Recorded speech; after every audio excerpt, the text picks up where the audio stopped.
Welcome to Fly Nubian Money, where we help you master mindset and maximize your money. I'm Athena, and today we are discussing all things Diddy. Okay, so he finally confesses to beating his ex girlfriend, Cassie Ventura.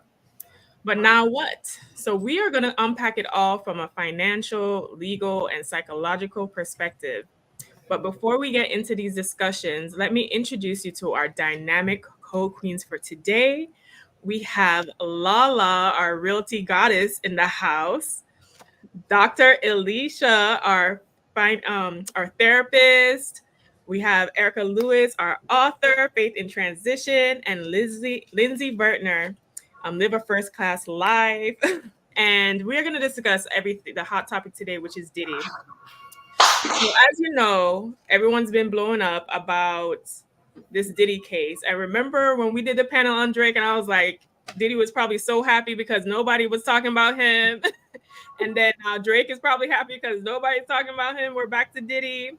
So before I get into anything too deep, I want to talk to you first, Dr. Alicia, because this is a domestic violence situation. And, to our audience, if you or anyone you know that are in a domestic violence situation, please call the National Domestic Violence Hotline at 1-800-799-7233.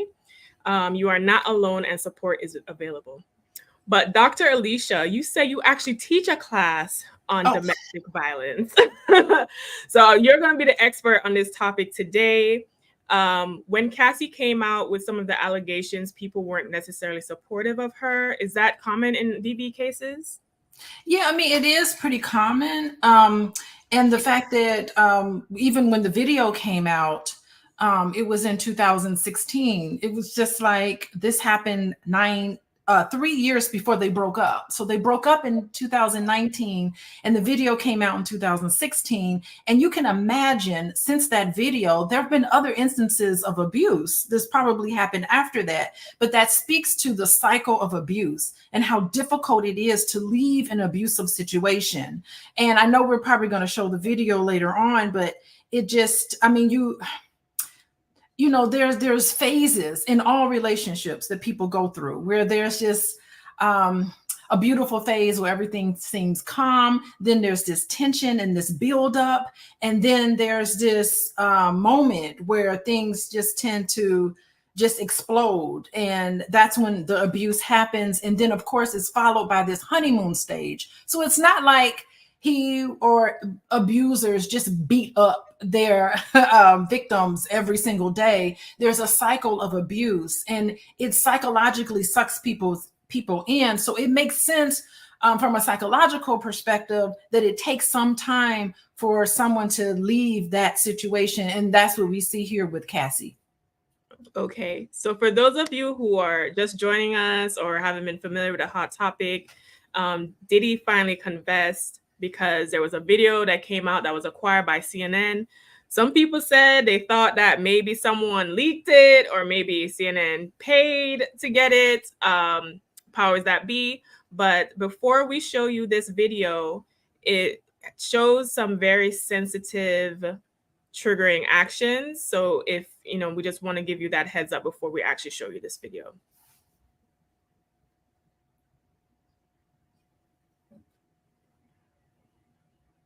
Are we showing the video?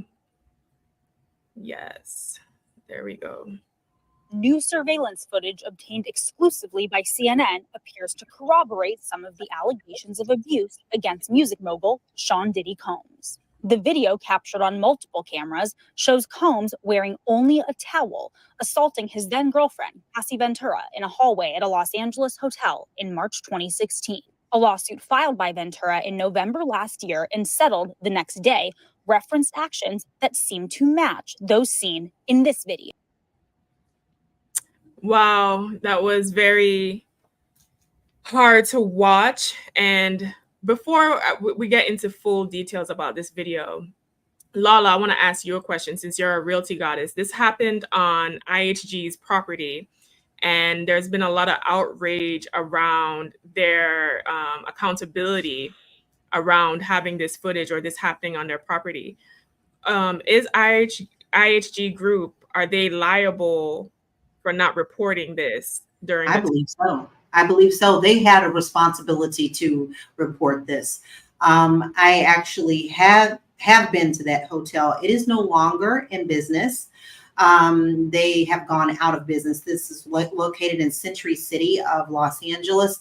But if you ask me, it was their responsibility to report any type of crime that goes on in their hotel and on their properties. They failed to do that. So if you ask me, they are totally liable for what they have done. Now, the question is, the statute of limitations for Diddy in California is over. And I find that very sickening to my heart. The statutes of limitations should never be over for something like this. But is that the case with the owners of the hotel at that time now, since they're no longer in the business? And also the fact that they took bribe money. They took. Yes, I heard they took 50,000. 50,000, really, for someone who was beaten almost to death. I mean, I get sick to my stomach when I see that. I have limited myself to watching that video. So are they liable? If you ask my personal opinion, yes, they are, all the way. And anyone who knew about this should be liable as well. But with the statute of limitations, maybe not so with the California law. Erica, let's talk to you about everything. Do you think, because also on the internet, everyone's saying, well, as we discussed previously, domestic violence victims always don't get support. Do you think that people who are jumping on the bandwagon now that they have actually watched the video, because rappers like Slim Thug and Erykah Badu and other celebrities initially were not really rallying for Cassie in this situation? Do you think it's a case of being a little too late?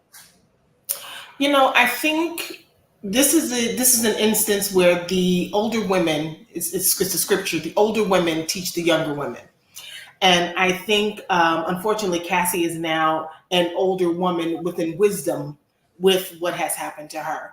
I think those that spoke out against her, saying like, oh, she should have left long before, you need to step back, because domestic violence is something that takes time to groom. She didn't just walk into this and get knocked upside the head. This takes time.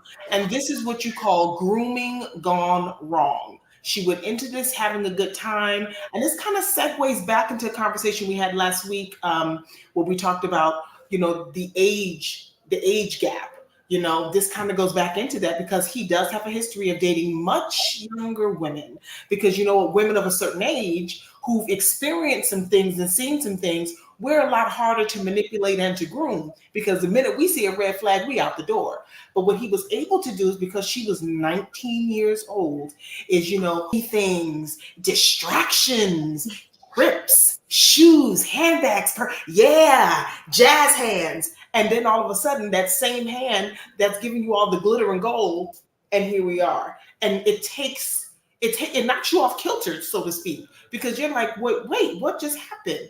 And you don't know how to respond. And the next thing you know, as soon as you get hit, here's a treat, here's a treat, here's a treat. So it takes him through. You've gone from being groomed to confused to groomed. And now you don't know what to do. And now you have alcohol and drugs that are put into play. Oh, you got a headache here. Just take this. Oh, your shoulder hurts. Just take this. So it's a slow process of introduction. So I think at this juncture, yes, we need to start taking a deeper look at domestic violence in Hollywood, as in everyday life, because it is an issue in everyday life. However, we need to start looking at this, because it is a thing that is going on, and it's going to continue if women do not speak up and bring awareness to what is happening to them. Okay. And don't forget, now he actually was still over her singing career on top of that. So she has the fear of her own job of being an entertainer being taken away from her as well. Yes, and that's another thing I don't think people really understood. They were talking about all the money that she got out of the lawsuit. See, this was not a civil lawsuit. She sued him as an employee. So she was on payroll under all of these different corporations. So she was getting a check. So technically her fear was, number one, she's on an NDA, which I call notice, but don't ask anything. You can notice everything that you see, but don't ask about anything. She was on an NDA. And then if she had actually just left, now she doesn't have any income coming in. So yeah, this was a big heat hole for her. She didn't know what to do. We don't know what her family life was like. You know, if she had support at home or why she left home at such an early age. We don't know anything really. So I mean, there's a lot to take into consideration here. Yeah, I mean, I like what you guys are saying, because what you're speaking to is the power imbalance, between Puff Daddy and Cassie, or whoever, whatever young person he's in a relationship with. If you think about it, he's charismatic, he's got all this money, he has all of this influence, and he can sweep someone off their feet. I mean, that's really striking his superiority over a helpless person and jumping in and making life instantly wonderful for someone. That's the power imbalance. So it's almost like the Dr. Jekyll, Mr. Hyde sort of thing, where you first come out and you're nice and charming in this likable exterior, which he had, a very likable, very attractive kind of personality. And then behind closed doors, he turns into someone that's abusive and mean. And so that's the power imbalance. And then you're starting to look, you're like, you know what, this is Puff Daddy. This is Sean Puffy Combs. Everybody loves him. And so you start to internalize it and say, there must be something wrong with me. So absolute power can corrupt. And when you are just drunk with this level of power, it can make an impact on relationships. Right. If you are just joining us, welcome to Fly Nubian Money, where we master mindsets and maximize your income. We are here Monday through Friday, 1 p.m. Eastern. Be sure to like and subscribe so you do not miss a thing. Also, text the word Queens, that's Queens with an S, to 87948. We are discussing Diddy's confession and his ongoing case with his ex-girlfriend, Cassie. And things are getting very spicy. I actually want to kick it to you, Lindsay. I have a question for you. I know we talked about the power dynamics, and Cassie was young. She was in her teens when she met him. And not only was she his girlfriend, but also an employee. But does Cassie have any accountability in this situation as well? Now, we know that physical abuse, there's just no excuse, right? There's no excuse. But some people are saying in these internet streets, just like how there are moments throughout their, I think, 8-year, 10-year relationship where she could have left, like how she was trying to leave just now, I guess. But that was just a long time to be in a relationship enduring that kind of abuse. Does she have any kind of accountability or any blame as far as taking a long time to leave? I think what's important to note is that when people are abusers, they are master manipulators. And as a mindset expert with the degrees in psychology and counseling, I've seen the cycle and how it works. And so like she was saying earlier, it doesn't start off negative and bad. Like they don't start off punching you in the face. It takes time. And when people have a history of doing that with all of the people that they've been with before, then they get better and better at doing it to those who come next. One thing that I want to mention is that in the video, you can clearly see that she's leaving. She has her things. She's trying to hurry and get away quietly. And I saw in one of the articles where it said he woke up while she was trying to leave. So we don't know how many times she tried to leave before that incident was caught on the security camera. She could have tried to leave many times, but they catch you, they harm you, they do even worse things. Like some people don't make it out to tell their story later because now we're having a funeral for their services because they weren't able to leave. And so we have to keep all of those things in mind. And oftentimes people are like, well, that can never be me. Yeah, it can. Mm-hmm. I was one of those people that said, oh, I would never let anyone put their hands on me or abuse me. And I ended up in that exact situation. It started off, a little by little by little, and it grows. And then there's the gaslighting and the manipulation. Well, I didn't say that, or I didn't mean it like you thought I meant, or that didn't really happen that way. So then it goes back to, okay, well, did it happen like that? Or is it me that's wrong? And there's a lot of mind play that goes into abusive situations that we have to be mindful of when we're thinking about, well, why didn't she leave?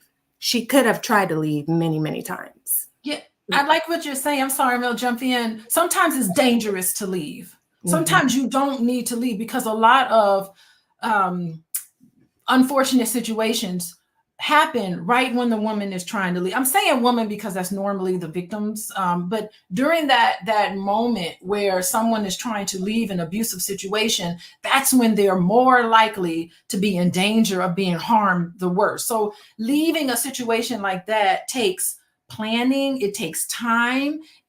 And we know from research that in an abusive situation, that someone tries to leave at least 7 times before they actually are able to leave that abusive situation. So we can't, just as nascent individuals, just say, why don't you just leave? Well, it's dangerous to leave. And that's normally when really, really, really abusive occurrences happen during that process of a woman or someone leaving in that situation. So it's easy to say it than done. Also, let's not forget that it's not all only, everybody keeps saying on her, she should have talked up earlier. We don't know what all went behind the scenes, but I can guarantee you one thing. I'm sure it wasn't just between those two. What about the people who knew what was going on behind closed doors? Diddy's at the level where he has personal assistants all the time, bodyguards all the time. Someone around him knew that this is happening. So why would you not say something? I have a serious problem with that, because I will report something. I'd rather have you mad at me and never talk to me again than to have you dead. That's how interesting, though. Because... And the unfortunate part is, I think for a lot of those that didn't want to talk, their lives were in danger. Not just their careers or their finances. I hear you. I probably would have said something too, but the ramifications of that afterwards, we don't even know what that looked like. But can't you do it anonymously? There are many anonymous lines where you can. But is he going to face the consequences? Because he only has the people like him in this tax bracket, so to speak. They only have 5 to 7 people that are around them, and those 5 to 7 people have to be on the same page. If something is leaked, the question now becomes, okay, well, who's the rat? Because the only people that knew about this were the people in this room. And and it's just very unfortunate, because when people are on the payroll, when they're on that payroll, they everybody just turns around and looks the other way, and it is very unfortunate. And I just think Cassie got into this. It was fun. She was having a good time. She was living her career dreams, and then this just went left. And when it went left, everybody looked right. But even if, all right, say in the hypothetical that it's reported to the police, Diddy's a billionaire. At that level, a lot of those men have access to resources. They can erase you off earth and no one can find you. And I mean, he had police. They can traffic you and send you. Take his style. Or threaten your family members. They can threaten your family members. Who knows what goes through the mind of an abuser like that to try to maintain control. That was actually said. Many people did say that, he threatened their family when it came to other cases. And in one case, it was said and very well documented that she tried to leave and he threatened and blew up someone's car when she left. No one's talking about that car. And Kim confirmed it, by the way. He was like, yes, his car did get blown up. Yeah, he did answer that. I can see that. I guess my pain comes from the fact that we don't want to see anyone go through what she did. This level of beating that she took was so sickening. I physically got sick watching it, thinking this poor girl, like, is there anybody there to help her? And then to feel that someone took money to hide it, that to me is not, at what point, where do we lose our humanality is what I'm asking. Because at some point you got to say, this is enough. I can't. And I guess I don't understand that level. Great comment. I just wanted to segue, for those of you who are just joining us now, we are talking about Diddy's confession and everything involving around his case with his ex-girlfriend, Cassie. Be sure to subscribe to us and like while you're coming in, and also text the word Queens, okay, that's Queens with an S, to 87948.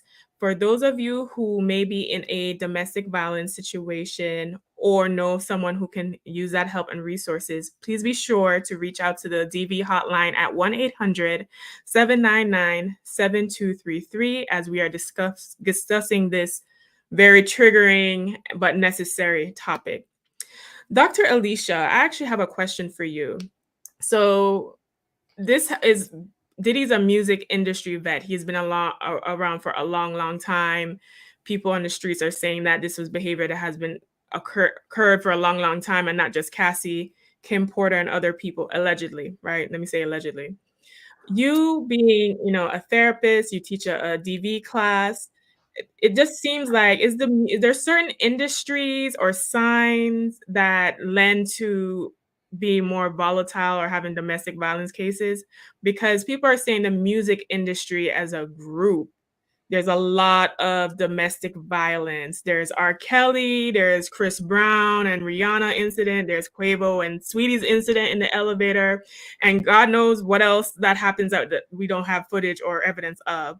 Is the music industry like an environment that's ripe for that type of environment behavior? Was that question directed toward me? Yes. Okay, all right. Okay. Let me just say something. There's an irony here, right? Because, and I know we haven't gotten to this part yet. Yes, hip hop culture has embedded in itself misogyny, sort of looking down and objectifying women in the hip hop culture. But I want to take it a step further because we start getting into the music industry and what's being promoted in the music industry versus who we really are as Black people. And I know we haven't talked about this, and we will, but I think the irony of it all is the white saviors have been coming out and speaking on behalf of Black women as if, we're victimized by these savage Black men, when we know in reality that domestic violence cuts across all racial groups, right? And we know, I've been talking about this for a little bit, we know that as Black people, we were invaded by violent white people with their Bibles and their guns, right? So nobody is more savage than the white man who came and raped us, who introduced all of this violence into us and stolen us from Africa. Let's just think about the history of it all. And what's ironic about it, I know we're going to get into it, that Cassie is now married to a white man who put out a very poignant statement about domestic violence, which is interesting. He's sticking up for this Black woman because Black men can't do it. And I just think that on another level, there's this sort of rescue, like white men have to rescue us from savage Black men who don't know how to control themselves and contain themselves because they're so savage. So I'm thinking about it in terms of a big picture, that these are lies being told about who and what we are as people. And it's not true. That's not who we are. We're a kind, gentle individuals as a group, as a whole, when we get back to our roots and who we really are. There. Listen, I appreciate, we needed to hear that. We needed a reminder. Okay. Yeah. We need a reminder. So Lindsay, I want to kick it to you. Okay. I want to kick it to you because you said you had a background in psychology and understanding all of that. So when it comes to mental health, a lot of people are saying that they wouldn't be surprised if Diddy decided to exit himself. Do you think that he is in a very vulnerable position right now and he might use that as an option? That is definitely a potential option. Whenever somebody of that power and that magnitude has the ability to do whatever they want and they've gotten away with it so long, and then it's time to face the consequences, it's like, wait, I can't handle this. Like, I might as well not go on living. And we've seen that happen time and time again in other stories. And so that is definitely a high potential. And I want to make sure that I point out some warning signs of potentially being in an abusive relationship, because some people might be in an abusive relationship right now and not even know it. It can definitely start off as, making little comments about what you look like or about who you are. And then they add a little laugh after it. And, oh, I'm just joking. We're just kidding around, not knowing that they're planting seeds in your subconscious. And then they say it again. And then they say it with a little more threatening tone or a little more power. And then next thing you know, they're full on insulting you in different ways. And you start to subconsciously take on what they're telling you that you are. And they also go through love bombing, where they're showering you with gifts or showering you with praise. And this can happen a lot in the beginning. So for people that aren't used to being praise or given things, or people doing nice things for them for no reason at all, that can be a lot. Like, oh my gosh, this person really loves me. They keep calling me beautiful. No one's ever done that. No one's ever gave me a gift for nothing. And then they hang on to that, not knowing that it's a setup for what's to come, for that Jekyll and Hyde flip. And then they do something and then, oh, I'm so sorry. I'm so sorry. It'll never happen again. I'm just so passionate. I love you so much. And then they go back into the love bombing and they start it all over again. So these are just a few signs to look for: just the insulting, the name calling, isolation, because I'm sure it'll come up. Well, she was in it for the money. That's why she filed that lawsuit. A lot of times abusers will try and isolate you from your family, from your friends, from the things that you used to do, from your money, if they can, because it's easier to control you whenever they have control of everything around you. Mm-hmm. And there's just so many things in play. I could talk all day. Oh, goodness gracious. Okay. I'd like to add to that, because I think a lot of them also play on the fact that she's not going to leave. She's afraid to leave all of that I've given her. She's afraid to walk away from all of this.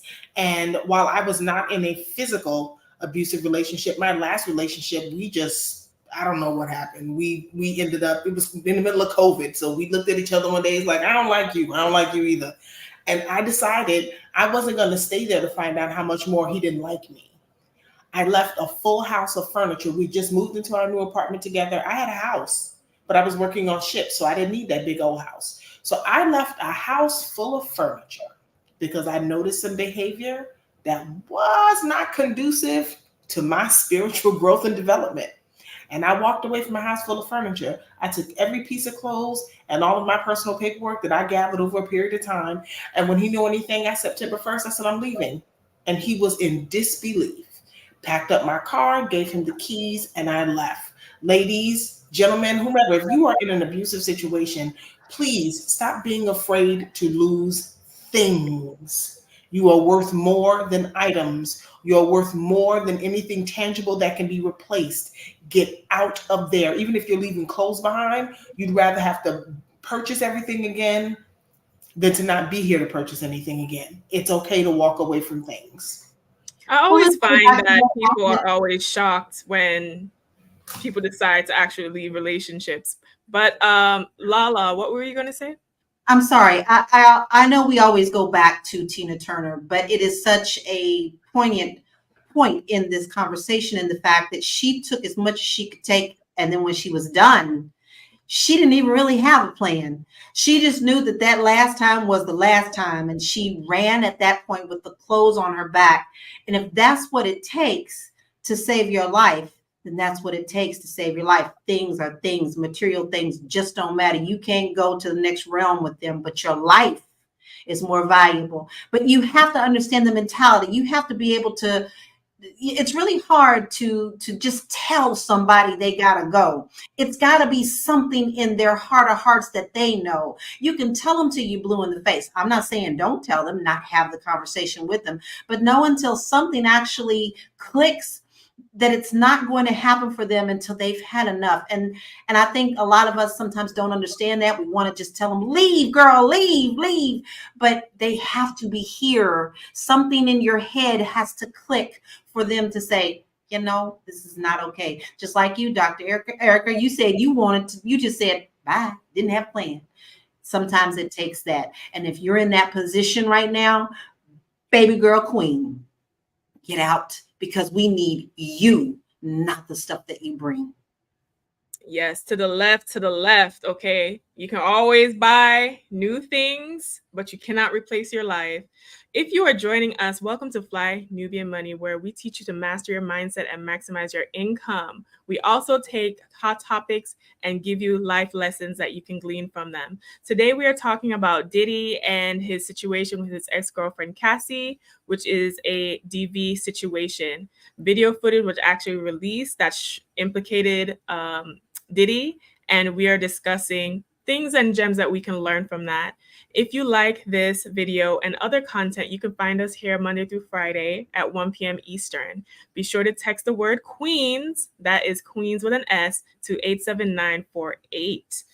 Also, since this is a very sensitive topic, please be sure that if you or someone you know are in a DV situation, you can also reach out for resources at the hotline 1-800-799-7233. Now, Dr. Alicia, I want to talk to you in regard to what is going on with this DV situation. Are there things, or is there a good method of escape or proper way to leave a situation, since those situations tend to be so volatile? And from my understanding, a woman has a higher chance of like getting exited when she's trying to leave. Are there any tips you can share with the audience about how to do that? Yeah, I think number one, you have to have an exit plan. So if you have a neighbor or somebody or a friend or a relative that's close to you that knows what's going on, that understands, have a conversation with them. Find a safe person to talk to about it so that you can tell them, hey, when I feel like my life is in danger, I need a place to go. So you have to plan that way. Also, a person that you can go to. If it's a neighbor, it can be somebody down the street. So if you ever feel unsafe, you can just exit the house and run down the street, and that person knows when they see you what it's about. Second thing I think you should do is pack a bag.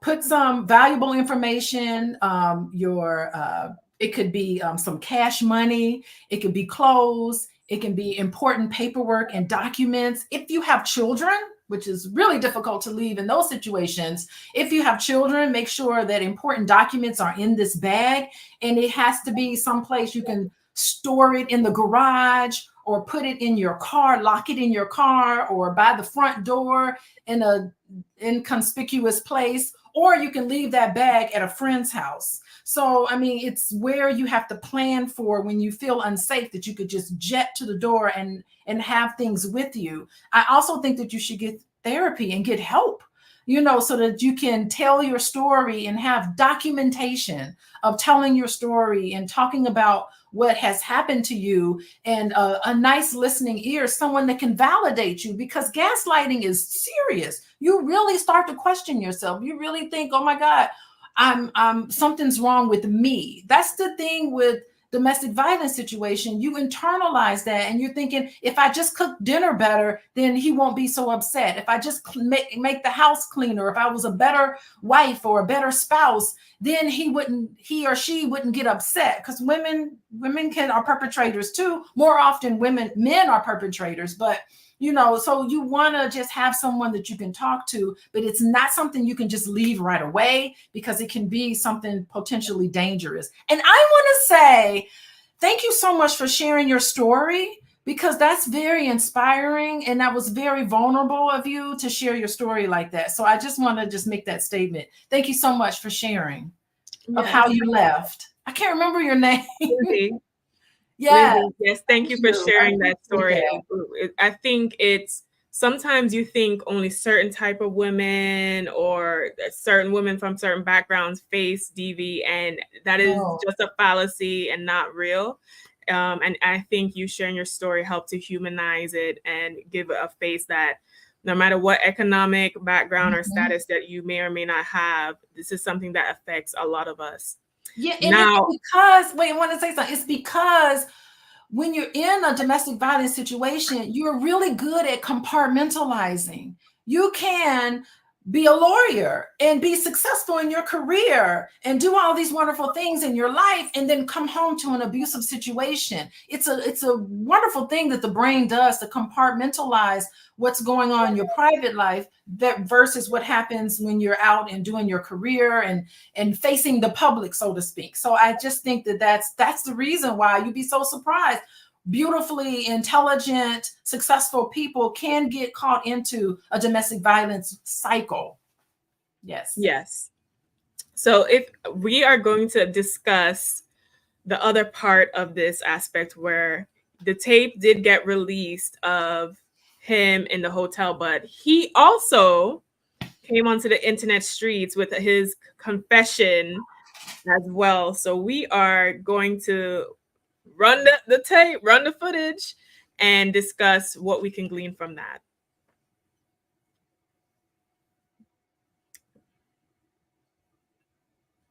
Listen. On the darkest times in your life, sometimes you got to do that. I was up. I mean, I hit rock bottom, but I make no excuses. My behavior on that video is inexcusable. I take full responsibility for my actions in that video. I'm disgusted. I was disgusted then when I did it. I'm disgusted now. I went and I sought out professional help. I had to go into therapy, go into rehab. Had to ask God for his mercy and grace.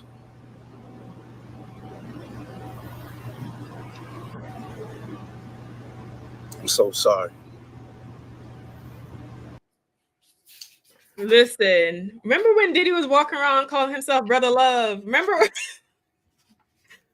he was doing that? So I don't think that was a genuine video. I think that was a PR. Let me try to put a little band-aid on this real quick. But Erica, I want your thoughts on it. Do you feel like that video from Diddy was sincere, or do you think it was more so a response that he had to put out because that video was just so damning? I think what it was, he had to say something and he had to do something quickly, and this was not well thought out. First of all, I'm curious as to who is he apologizing to? Is he apologizing to Cassie? Is he apologizing to his peers who have seemed to cut him off and not want to deal with him? Is he apologizing to his fan base who has spent all their money over the last 35, 40 years making him the icon that he is? Sir, who are you apologizing to? Because I do not accept your apology. Because the person that you need to be apologizing to is a young woman who you have scarred for a better part of her life over the course of 10 years. You've got to be kidding me. No, this is absolutely disgusting. It's degrading, and it's more of a slap in the face than what this initial process was, because it's all about him. It's all about him. I sought therapy. I went to rehab. I'm disgusted. No, sir, we are disgusted. That young woman is disgusted. Her family is disgusted. Okay, no, you're more upset because you had to cut a check and they put a pretty hefty dent in your pocket. So yeah, I don't really think he is aware of the depth of what he's done. I don't think he's aware. I think he's very disconnected because he's been so disconnected from reality for so long. This is just another stage for it. We talked earlier about him possibly unaliving himself. I said that a few months ago. I could definitely see that being the case because he is so far gone. He doesn't really know how to come back. And honestly, what does reality look like for him? He doesn't know, because he's been living in this unrealistic world for so long till that is his reality. Right. So, Lindsay, I want to ask you, how do you feel about the video? And do you think that he was sincere? And are, DV abusers, do they have remorse towards their victims? Or is it more so they're more focused on themselves? Oftentimes, it is very self centered, and I do not believe the apology at all. Because if he was truly remorseful, if he was truly reformed, if he was truly Sean Love or whatever he changed his name to, then he would have outed himself a long time ago. He would have been trying to do things to better domestic violence survivors or that community or the resources. Oh, I'm going to donate some money to this community because they deal with domestic violence or things like that. He wasn't sorry until he got caught.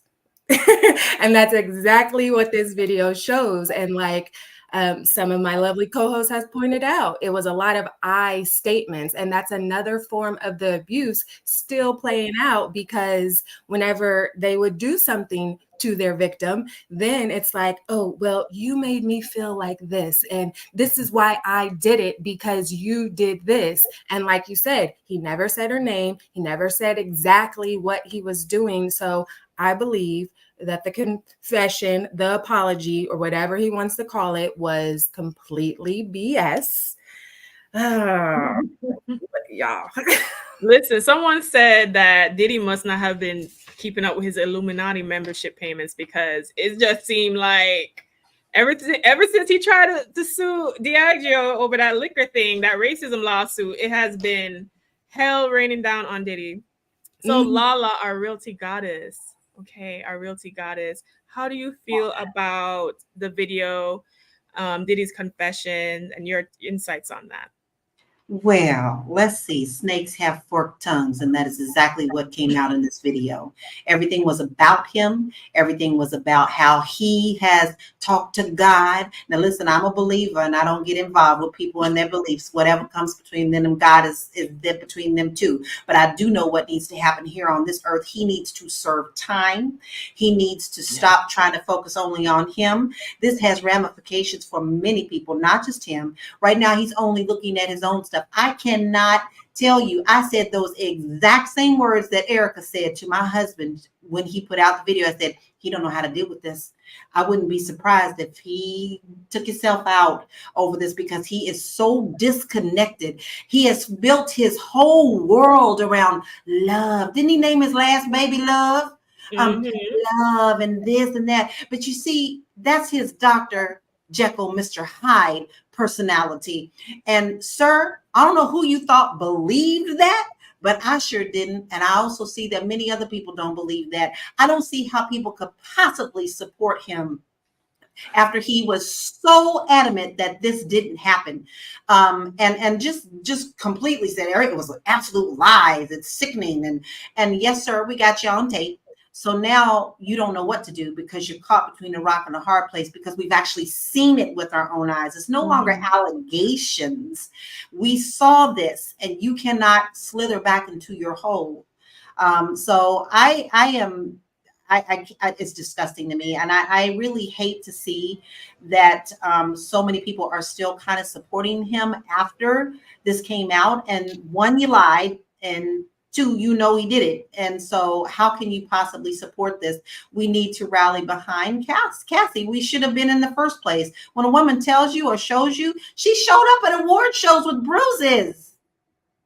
So I don't believe him. And I thought this was really dumb. You could have kept that to yourself. And that's all I got to say about that.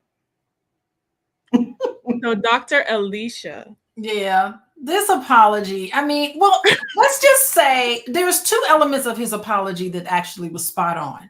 He took full responsibility for his behavior, finally, right? So that's a good element of an apology. And also another good element is that he did have remorse. So those were two good things that you would expect in an apology, right? What he did not do that he needed to do, he promised that he would change, and he said he's going to therapy and dealing with it. Well, what exactly in your therapeutic process did you now discover that makes you now a changed person? He would need to do that. And he would also need to make amends to Cassie.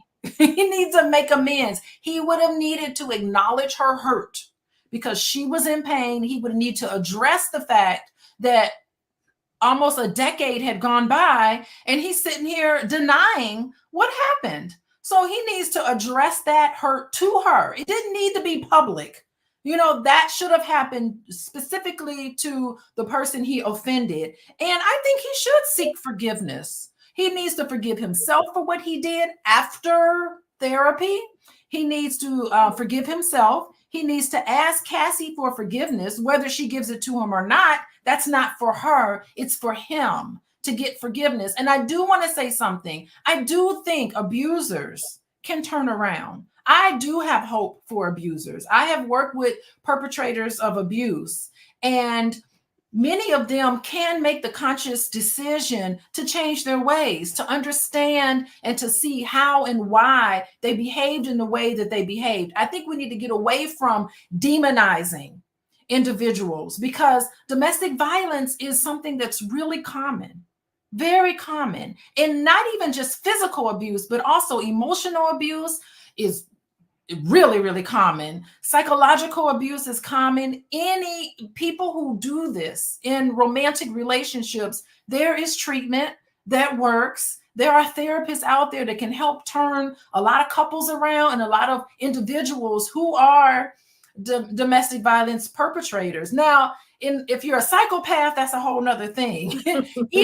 Even narcissists, and I know there's some people in the chat talking about how Puff Daddy is a narcissist. He could be, I don't know. We don't diagnose, treat, or cure here. But if he is, I do think that I have hope for even narcissists, that they can begin to look at their behavior and they can change themselves and turn themselves around. I've seen it happen. I've worked with people all over the case, who have made the conscious effort to do better and to be better. Listen, I don't know if I want to be the next relationship after you you decide that you're doing this turnaround. But a quick question, and then I'm going to segue to you, Erica. Dr. Alicia, are you saying that if Diddy came to you for treatment, you'd take him on as a client? I don't know if I would. I don't know how I feel about taking celebrities as clients, honestly, but I think it would take a team of individuals, to work on what's happening. And he would have to go through a very long process of introspection and psychodynamic work to get to the why and the how he did what he did. I'm just saying that to say, because I think, just like I said before, I think we demonize narcissists and people who seem to have personality disorders. I think we just throw this label on them and throw them out and to say that they're nobody. But think about it. Perpetrators are hurt individuals. I'm not making an excuse for his behavior, but I'm saying they themselves grew up in situations that were less than ideal, and there's a lot of pain that's happening within them to do these behaviors. Now, should they go to prison and jail and receive the consequences legally? Yes, they should. All of that should happen. But at the same time, I do think people can turn around. They can see their behavior and how it affects other people. They can see the dynamics of power and control and where that comes from. And they can turn things around and heal and get better. There's so much healing that needs to be done with perpetrators as well as abusers. And I know it can happen because I've seen it happen in my office. So I know that these things can get better. Well, hopefully, regardless of whatever outcome happens, hopefully justice prevails and he seeks the treatment that he so clearly needs. If you are joining us, we are discussing all things Diddy as he confesses about his situation, the domestic violence situation with his ex-girlfriend, Cassie. We are Fly Nubian Money, and we are your queens for today. Be sure to not miss us as we are here Monday through Friday, 1 p.m. Eastern Time. Be sure to text the word queens to 87948. That is Queens to 87948. And also, since we are on the topic of domestic violence today, if you or anyone you know needs help out of the situation, we gave some great tips. Be sure to call the number 1-800-799-7233 to get the resources and help that you need. Now, I want to segue into the money, okay? Because we are flying Nubian money, and this situation has a lot of implications for Diddy, his wealth, his estate, and his legacy. I want to pivot to you, Erica, because I remember you were talking about, your father was in music industry, and it seemed like you had a music industry background. What is the potential impact this can have on Diddy and his music fortune? What's really unfortunate, and I don't think he has even fathomed this, like he's talking a whole lot about God. But does he remember that scripture that says the sins of the father fall on the children? I don't think he read that scripture. And see, what he is doing is he is really messing up the legacy for his children. What you're supposed to do is all the greatness that you do, you leave it behind to your kids so that they can continue to carry that torch. And all of what he is going through is really overshadowing all of the great work in music that he has actually done. He's really done some amazing things. He really, catapulted the 90s in music and hip hop, put a staple in it, and it's just gone. Does anybody really remember? Now it's looking back at the abuse of all the artists, the abuse of them financially, the abuse of them, with their ownership, their publishing. That's what's being looked at. So at this point, is there anything going to be left to give to your children? And another thing, are we even looking at the ramifications of the abuse that he's opening up their children to be in? He has a lot of daughters. He doesn't just have the twins. He's got other little girls. So he's really opening up a door of spiritual energy that could infiltrate their lives because of what he's done to someone else's life. Mm-hmm. One more point I did want to point out is that there is a subtitle to the domestic violence abuse that Cassie went through, and it's called substance abuse. And I think she realized that she was being abused when she stopped using. Yeah, there's a lot of substance abuse there. And now that it's clearly he's not as bright-eyed and bushy-tailed as he once was. So clearly that he is eliminating some substance abuse from his life. And now everyone's looking at things through clearer eyes, and he can see he probably was unaware of 80 to 90% of what he did. It does not excuse him for what he did, but now he's being made aware, and Yeah, it was discussed that there was a lot of alcohol, a lot of drugs, pink cocaine, all of that flowing around. As a CPA and a wealth expert, I will say this. And fun fact too, when I was studying accounting, one of my favorite courses was forensic accounting, because I'm fascinated by white collar crime. It's like fascinating to me. It's not just that he's losing his deals and partnerships and having to step down from those businesses, because they can't afford to keep Diddy in those businesses without risk of losing their insurance, their key insurances that they need for those businesses. So he's a big liability. The other part, which is interesting because of the raids that are happening, if anything can be tied to from these raids for a RICO charge, money laundering, trafficking, or proof that any part or all of his fortune were made through illegal means, he can stand to lose it all. He can stand to lose all of his assets and his money. And for a billionaire, that is a lot. I also briefly talked about his lawsuit against Diageo. So what happens is when you do not create your wealth and income from the sweat of your brow, and you have to leverage relationships with powers that be, the elite, they own you. They basically own you. They have made you a billionaire. So when you come now and you sue them, they're going to come and snatch everything away from you. And I think that's what this witch hunt is really about. Even the raids, right? Because if it was an effective raid, why were TV stations notified and there before the actual raid?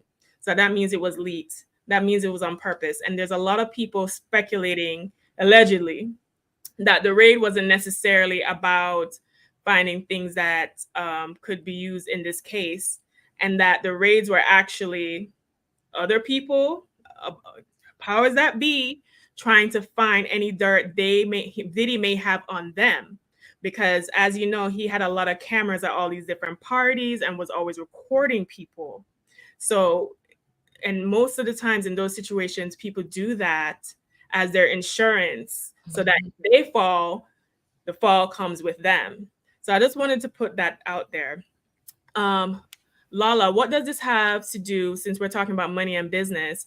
Can he lose his homes? Can he lose his personal property? Well, in these cases, no, because this is not directly tied to his assets in that manner. And it's state by state situation. This is a domestic violence case. And the statutes of limitations have been gone on this one. In fact, as soon as this happened, people were so outraged, they reached out to the Los Angeles Police Department, and they had to come out immediately and say, we are aware, we know that this happened. However, we can't do anything about it because the statutes of limitations are over. So how it can directly kind of leak to that is the fact of what you talked about. He's going to start losing money when it comes to sponsorship. He's going to start losing partnerships and things behind him. That directly affects your income. And now, can you afford to keep that $5 million, $6 million, $10 million house in Los Angeles? Can you afford to keep that one in Miami? So it will do the trickle down effect, but not directly. Now, unless someone else sues him and goes after his assets, that's different. But I also, another part that was put into this is right before all of this came out and after Cassie's case came out, people started putting their lawsuits in. And what did he do? He turned around and he said, I'm going to give all my artists their publishing rights back. Okay, that's money out of his pocket too. So it's already affecting his money, but in different manners than what it is directly. I'm glad you brought that up, Lala, because I was going to mention that. And I was watching actually a documentary with Aubrey O'Day, which is one of his former artists, that she's always spoke about something's wrong with Diddy be abusing people, and no one believed her. And that's part of that manipulation, because he made her be portrayed as someone that's promiscuous and bad and hard to work with. And so when she left Danity Kane, which is the girl group that he formed with her in it, she wasn't able to get a job. She wasn't able to work anywhere because no one would take her. And the only thing that she could get was the cover of Playboy, which played right into the narrative that he made everyone else believe about her. Because we talk about, well, how hard is it for people to leave? Well, there's another layer to that. But she had mentioned those, the giving them their rights back for their music. She said in the contract, they weren't allowed to talk about him, talk about anything that they seen. Literally, they had to be on mute with anything regarding Diddy if they accepted those. She couldn't even share her own personal experience if she had accepted those. And so there's that controlling factor right there. And so people are looking at, oh, well, it was for the money. He knew it was coming. That's why he went and did that, because he was trying to silence as many people as he could before all hell broke loose that he knew was on the horizon. And real quick, something else I wanted to point out. You said, Dr. Alicia, he has to consciously make the decision to get better, which that's lacking for a lot of people. They have to want to get better, but first they have to believe that they did something wrong in the first place. And a lot of the comments were saying, well, why did Cassie wait so long? It takes time. Question. It takes time to get into the situation, hence the grooming, and it takes time to heal. In my own personal experience, it was a while before I could even verbally express out some of the things that I had been through. So how am I going to share my story and help other people heal if I can't even say it out loud for myself, let alone a therapist, which takes time and resources and money. Oftentimes we have free resources, but how many people have access to those? So just so many factors that play into this whole situation. Yeah. And I like to jump in when we talked about, I'm sorry, when we talked about the publishing, People also need to realize that after a while, your publishing is worth not as much as it once was. So when he gave all those artists back their publishing, he had to milk the cow already. It was bleeding dry. $300 something. That's what Audrey said. It was literally 300. I don't remember the exact number, but it started with 300. 300. When my father passed away, and we were in the process of doing everything, and my stepsister in England had him cremated, my brother and I did hire a private investigator to look at his royalties. By the time he sifted through everything, he said, listen, I'm not even going to charge you any money because what's left is between $3,000 to $5,000. She had gone through my father's royalties just that fast. And you know what? I said, it's just not worth it. So I tell people, that intellectual property, it means something. Hold on to as much as you're publishing your work as possible. Copyright, publish, trademark. That intellectual property is just as important as physical property.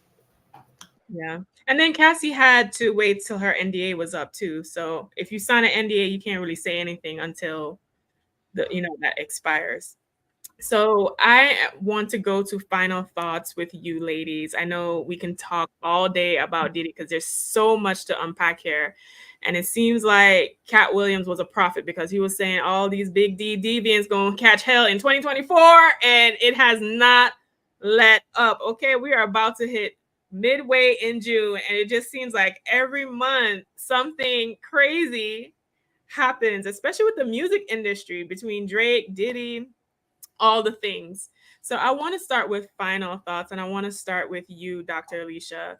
What are your final thoughts about this whole situation with Diddy? My final thought is that we're in a new age right now. We're in an age where artists' personal life is now being exposed. And yes, you could be a wonderful singer, performer, producer, but if you don't have your personal life in check, it can get exposed. This is not how it used to be. Even 2 or 3 decades ago, it was your personal life was sort of private, and what you did in the forefront was everybody admired the talented person. Now everything is being exposed. You need to get your life together, your personal life together, as well as what we see exterior, because things are coming out. People are coming out and talking. So this is the new age of entertainment business. We are finding out about how you are in private situations, and it's taking its toll on your business and your money, which is what we talked about today. So now's the time for everybody to get their house in order, and in order for them to prosper in terms of in their business. So yeah, this is the time. And where can they find you, Dr. My name is Dr. Alicia. The best way to get a hold of me is going to my website, Coaching with Dr. Alicia. You want to get your personal life together so that your external life can sync up. You could be just as fabulous as you claim to be on Instagram. You can come and talk to me. coachingwithdralicia.com. And of course, you can find me on Instagram at Coaching with Dr. Alicia. Listen, you must be booked and busy because the mental health of Gen Pop is at a zenith right now. So Erica, how about you? What are your final thoughts, and where can people find you?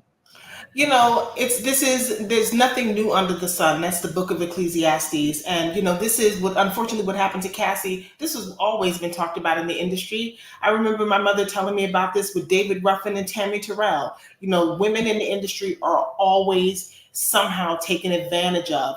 When my father died, I ended up with a short-lived record deal, and it was short-lived. I fell out with one of the executives. He called me out of my name. He tried to put me in, restrictions. You can't do this, you can't do that. But I was a woman of a certain age, and when I saw something I didn't like, I said something. So I was punished. I was put on studio halt, where I couldn't go in and record. I couldn't do this, I couldn't do that. And if I got caught in studio, I was going to be sued for breach of contract and all of this mess. And then, once everything just was resolved, the contract was amicably resolved. So women being taken advantage of in this industry full of men that are sharks is nothing that is new under the sun, and it's going to continue to be an issue until we do something about it. Okay, that's just what it is. We have to speak up. We have to keep making it known. And once you keep putting a highlight on something and an emphasis on something, it will change. I can be found all over socials as Miss Erica Renee, and you can also find me on faithintransition.com. All right. Lala, I'm going to kick it to you. Where can the people find you, and what are your final thoughts on this topic? Well, my final thoughts is to anyone who is going through this situation. I'm going to remove Diddy out of my message to you. You are worth more than gold. You are priceless. You do not have to live in the dark when there's beautiful sunshine waiting to shine on your face.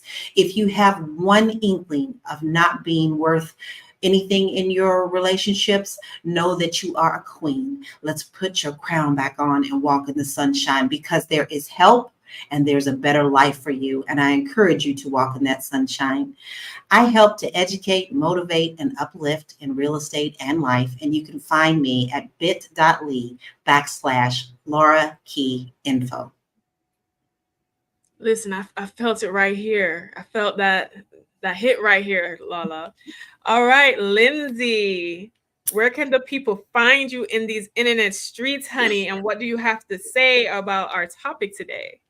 Yes, liveafirstclasslife.com is where you can find me. And I just want to point out the proximity, because right now, Black men are being put on blast saying, oh, well, it's very prominent amongst Black men, but it's very prominent to the people that you're closest to. So of course, you're going to see it happen amongst Black men if you're around a lot of Black people.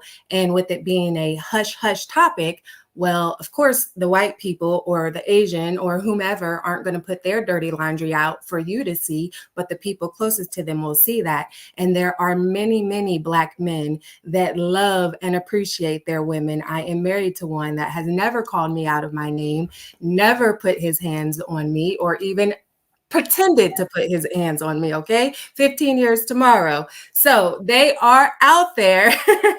And one more thing to mention is that a lot of comments were saying, well, we have to teach our girls the signs and everything. And yes, that's true. And we also should teach our boys, because men can be victims of domestic violence as well. However, along those same lines, we also need to hold our men accountable and our women that you don't do those things. You don't treat people that way. And I think if people would have held Diddy accountable way back years ago, decades and decades ago, then we wouldn't be sitting here talking about it today. So you have to use your circle and rise up people that are around you and say, hey, yo, that's not okay. So Lindsay Vertner, you can find me at liveafirstclasslife.com. All right. Final thoughts from me. What I will say is that this situation with Diddy and Cassie is very unfortunate. And oftentimes in these situations, there are financial aspects to this. A lot of women also stay in these DV situations because of lack of resources, lack of money. So my thoughts on this, if you are a woman who, even if it's not a DV relationship, but you feel like you have to stay in something that is not fulfilling, not uplifting to you because you just can't afford to leave, then my charge to you is to think about ways that you can expand yourself financially and to reach out into the community or to the domestic violence hotline if you're in that situation, or just learn about how you can, financially support yourself. My name is Athena Gardner. I was your host for today. I am a CPA and women's wealth coach. So you can find me at wewealthwomen.com, where I teach women how to live a more abundant life and be the wealthy goddesses they deserve to be.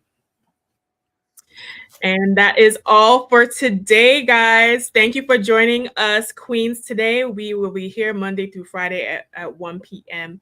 Eastern time. Be sure to like and subscribe, and make sure to text the word Queens.